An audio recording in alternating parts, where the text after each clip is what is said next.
I just would like to think that I am able to give the trauma-informed care that I was able to get at that initial time, because I do understand how rough it is being out on the streets, and there's not a lot of people that will understand that.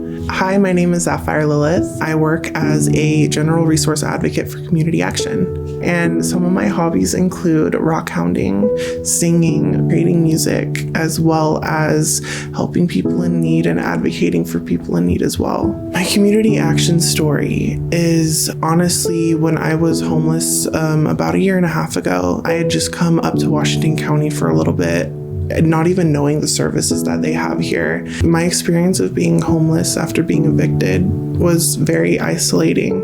I didn't really have a good family structure that I could necessarily rely on or could help hold me up. I was living in my car for a couple months. One of my biggest fears at that time would have been my car breaking down or someone breaking into it and stealing things of mine, because it's not necessarily safe out on the street. So it was really just me against the world at the time, and I was just sleeping in my car alone, not really knowing where to go.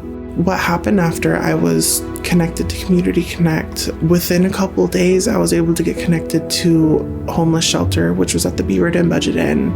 And from there, I was able to stay there and kind of just breathe for the first time in months. And it was unlike a feeling I've ever felt before. It was honestly amazing, and I'm honestly I felt so blessed. So Community Connect is the coordinated entry system for Washington County. It is the gateway to getting access to homeless resources in our county.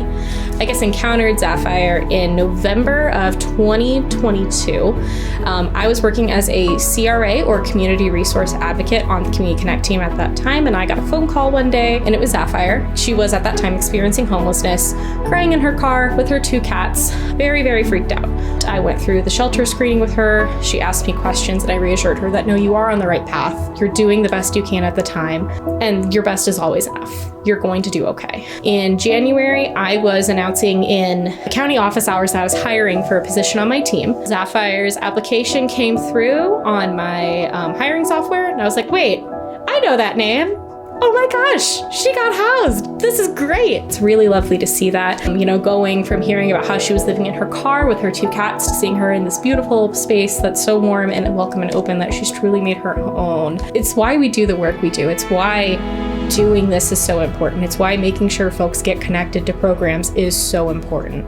So I'm really glad that we get to be part of Zafire's journey. Some of my goals and dreams are just to stay stable and honestly just keep being happy and keep helping people the way that I've been helping them. Being openly trans and being able to get services is something that wouldn't have happened around 10 years ago. And I just think it's super special that I'm able to work in a place as well as be able to live in a place that is so open and extraordinary to people like me. So it's very special.